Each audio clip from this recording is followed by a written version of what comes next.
Hi, I'm Lance Lambert. Thanks for tuning into the Vintage Vehicle Show. We are in San Diego, California at the San Diego Automotive Museum. This is a great collection of cars, real cross-section, kind of eclectic. You're going to get a chance to see these cars. You're also going to meet somebody real special here that's going to tell us a lot about the cars and maybe listen to a little music too, like we do. So I want you to do what you do every week. Just kick back, relax, and enjoy the show.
Paula Brandes, thank you very much for letting us come into your facility here. You are the executive director, correct? That's right. Okay. How did this come about? Oh my gosh, the museum was a brainchild of some car collectors in San Diego about 25 years ago. They decided they wanted to have a place to show their pretty cars, and they wanted to do it in Balboa Park. Mm-hmm. So they had to go to the city council and petition the use of this building, and it was difficult. There was a lot of opposition to the museum coming into the park. They had to displace the Square Dance Club. So the Square Dance Club went next door and the museum moved in. The cars here, are they owned by the museum? Are they donated or consigned, or just what's? It's a mishmash. We have a lot of cars on short-term loan, like our special exhibit here, the Woodies. Some of the cars are on extended loan, and some of the cars are owned by the museum. Mm-hmm. So we mix them up. Mm-hmm. It's a salad. Is the community represented in this? Is it you're just representing the cars in general, or are there some real San Diego kind of historical things here? We do have some specialty cars that are absolutely iconic to San Diego. Mm-hmm. And we try to encourage the community as much as possible. When we do a special exhibit, we go on Craigslist. That's the first place we go, San Diego Craigslist, say this is what we're looking for. We go out and visit the local car shows, and usually within 3 to 4 days, we've got an exhibit. You're overwhelmed. We're overwhelmed. We're turning people away. Well, some great cars here. Let's go look at 1 or 2 or 3 or more. Or 10. Or 10. Okay. All right. Paula, without question, this is the most unique, unusual, bizarre 47 Cadillac I have ever seen. And it's a pretty famous one. I knew about this before I came here. What are we looking at? We're looking at the Hope Diamond of the San Diego Automotive Museum. This is Louie Mattar's fabulous $75,000 car. Now, back in 1952, that was a bucket of money. He took this car, which belonged to his wife, and he said, honey, I'm going to adapt this car for camping. So he started cutting it up. It was her car. He started boring holes, putting things in, and the greatest thing ever, she says to him, Louie, I don't want to go camping. Well, that wasn't his intention anyway. He wanted to take this car on distance endurance driving trips. So the first one was from San Diego to New York and back without ever turning off the engine or stopping forward motion. So it was, the car always was moving, Yes. and the engine was always running that entire trip. Yes. Wow. Yes, he could fuel it with tankers that would come next to the car, put it in the big tank, the water, the gas, everything was done automatically. He could change the tires while the car was in motion. And I'll cut right to what everybody's thinking right now. Okay. There are personal things that need to be done that you normally stop your car to do. It's in the back. Okay. It's in the back.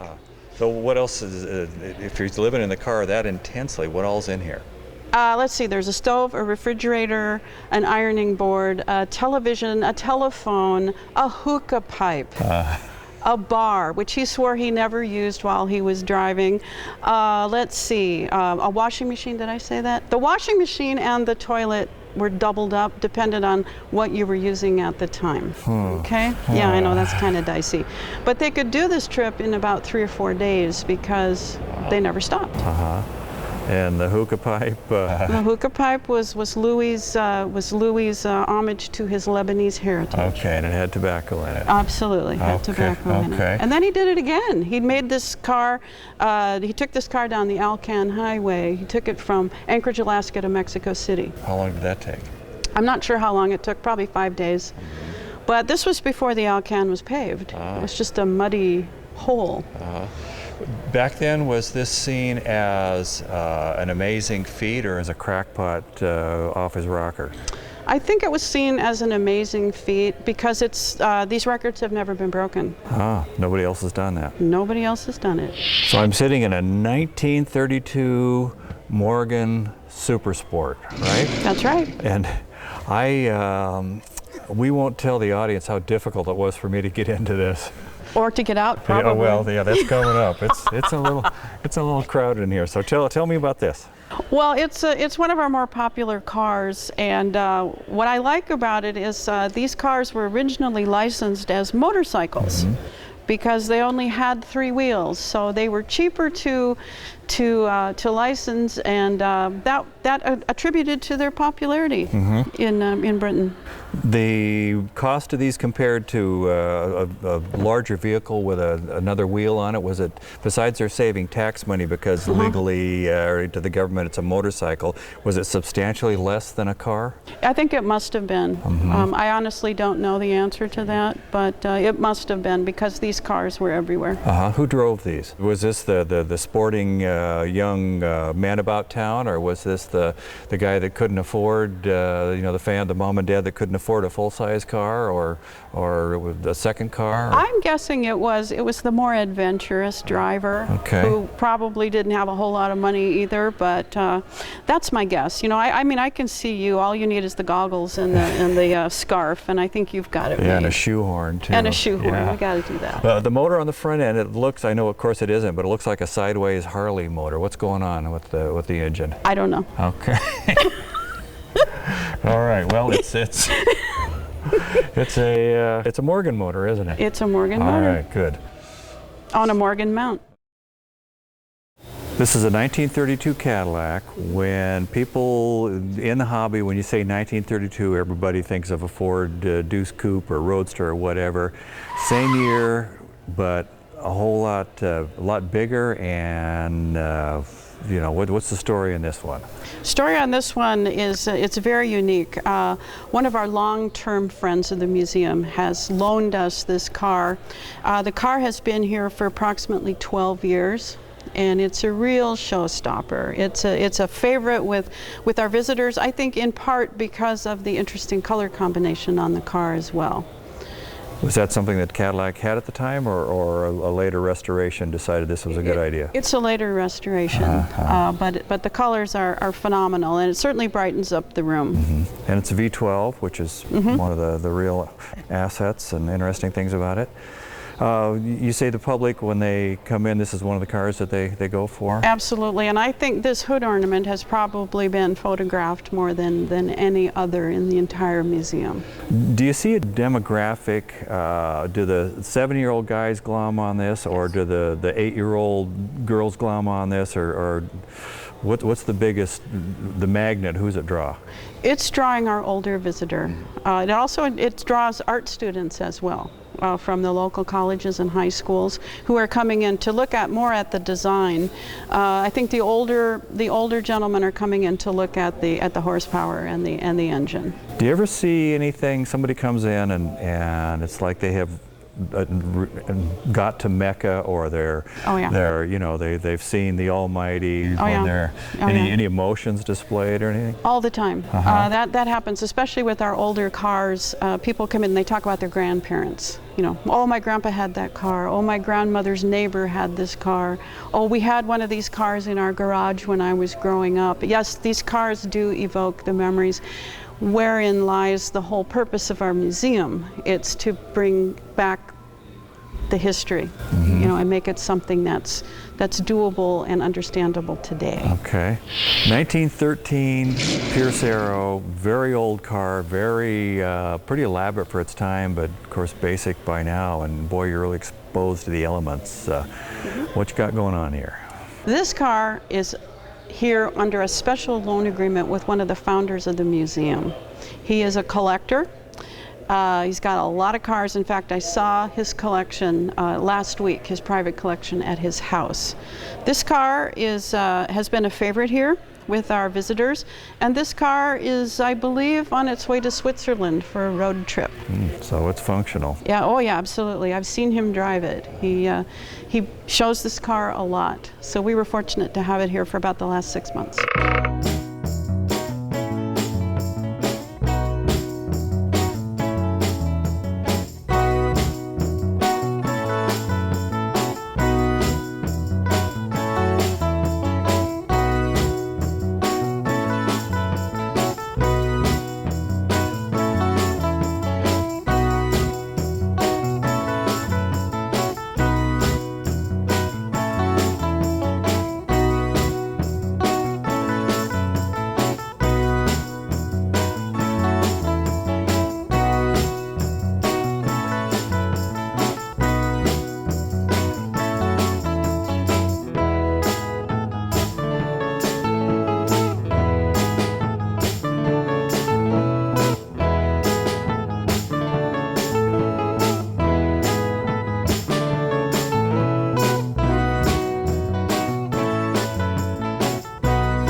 here you have a 40 Ford Woody. You have, I'd say, kind of the best of 1940 right Absolutely, right here. Doesn't get any better.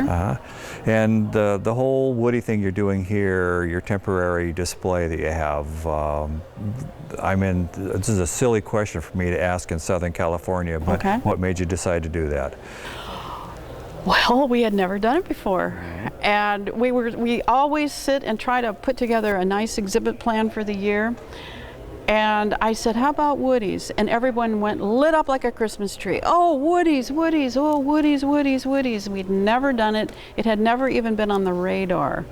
So, like I said, we went to Craigslist, went to a few shows, bang, we had Woodies like you wouldn't believe. So we got the pick of the litter, and we were able to put the show together, and everybody enjoys these cars. And what's really, really neat is to put them on display for people in cold climates who don't get to see these cars as often as we do here in Southern California. We take them for granted. We see them all the time.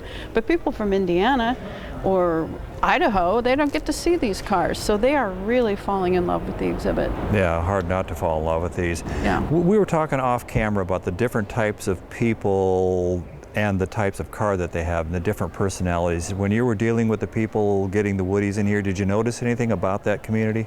They are much more laid back, much more willing to, oh, do whatever you need to do, Paula. Oh, put it wherever you need to put it, Paula. Oh, what are we going to have for the party, Paula? I mean, they were just so easy to please. A room full of Jimmy Buffetts, I would guess. There you go, parrot heads. They were all parrot heads, only they didn't wear their hats. But just salt of the earth. Really, really, really genuine, nice people who want to help the museum.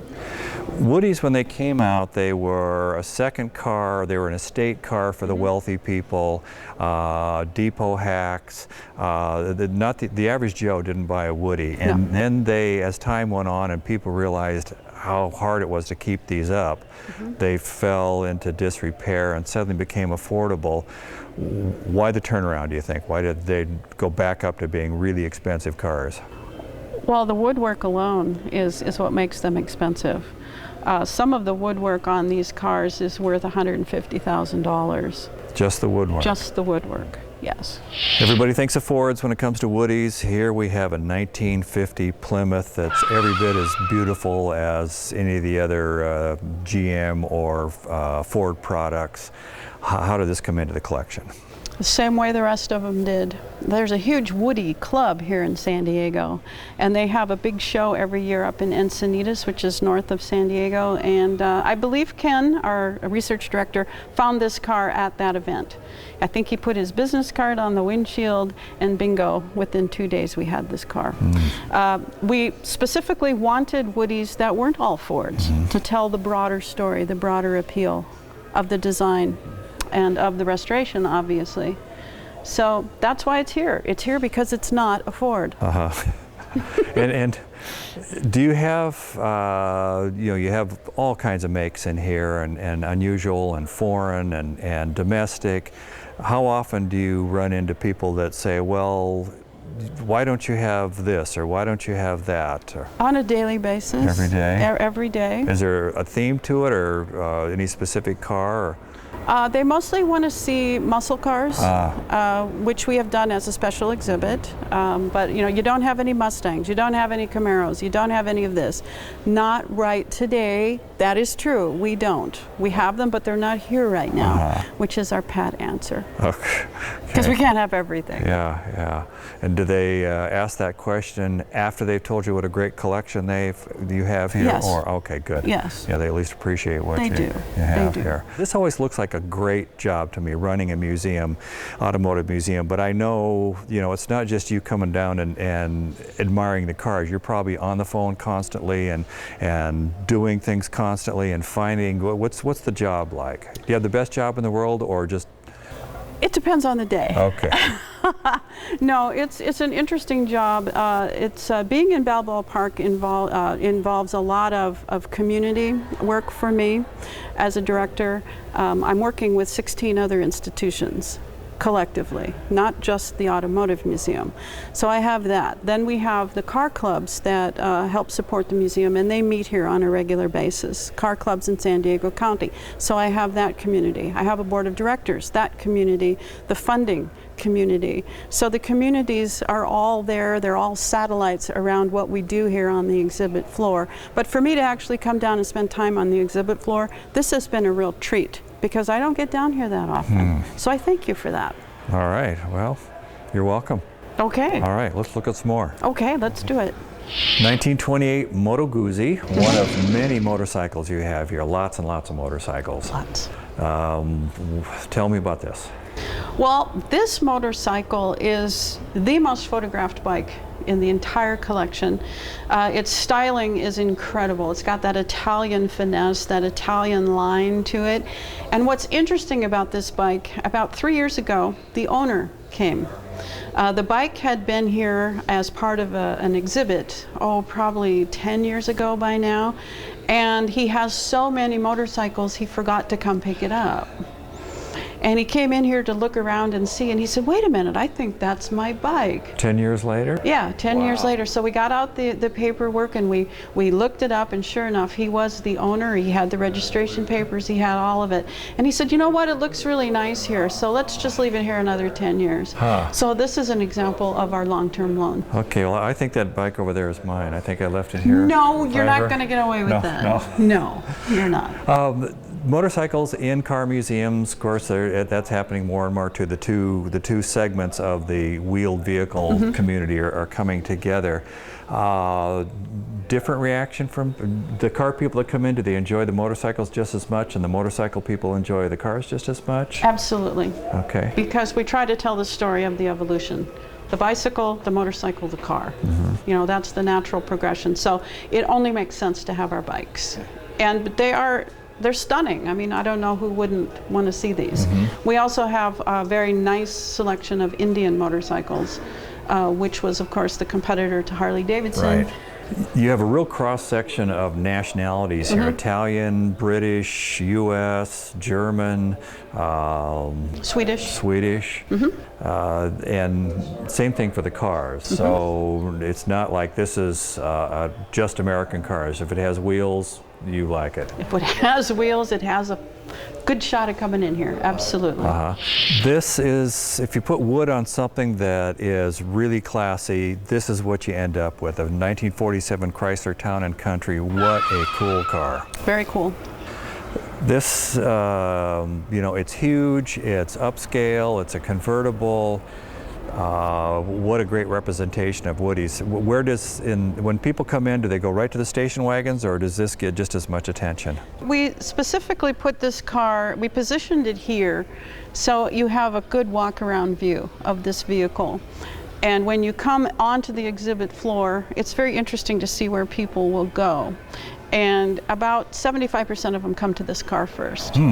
Because it's in the middle, it's lit, and it is one of the finest examples of Woodies that we have. In the past, in the car collecting world, I think for the most part, Ford and General Motors products were the ones that everybody sought out, and Chrysler products were second place and third place and fourth place. You have some Chrysler products in here. This is without a doubt the most stunning example, I think. Do you see people coming in and being just as appreciative of this, or are they, yeah, that's kind of interesting, but oh look, a 40 Ford Woodie? What do you see? I do see a shift, and I think it's because these cars are, in most cases, more rare now. A lot of these products are what we call orphan cars, or hard to find. You don't see them every day. They're not mainstream anymore, and I think because they're not mainstream, people have a greater appreciation for something that they don't see every day. Well, we have a tremendous appreciation for the museum here. Well, thank you. Thank you very much for allowing us to come in and move things around and go places where everybody else can't go. You're car guys. I even let you sit in the Morgan. Well, I sort of sat in there. Well, I won't Don't tell your secret. Yeah, I'll be calling my chiropractor in a day or two. If somebody wants to come visit the museum, how do they find out about it? Well, we do have a website. It's www.sdautomuseum.org. You can Google us. We are in Balboa Park, open every day of the year except Thanksgiving and Christmas from 10 to 5. Okay. Every day. Well, again, every day we're going to say thank you for letting us in here, and every day we say thank you to you for letting us come into your living room and share the Vintage Vehicle Show with you. So thank you very much for tuning in, and we'll see you again next time. Until then, bye-bye.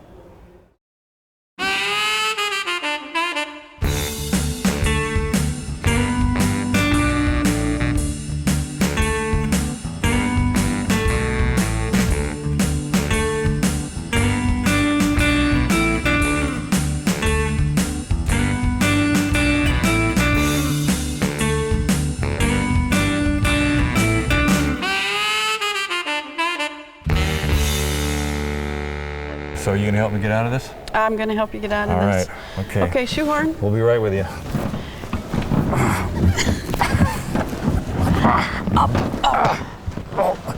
Okay. There you go. Okay. Whew.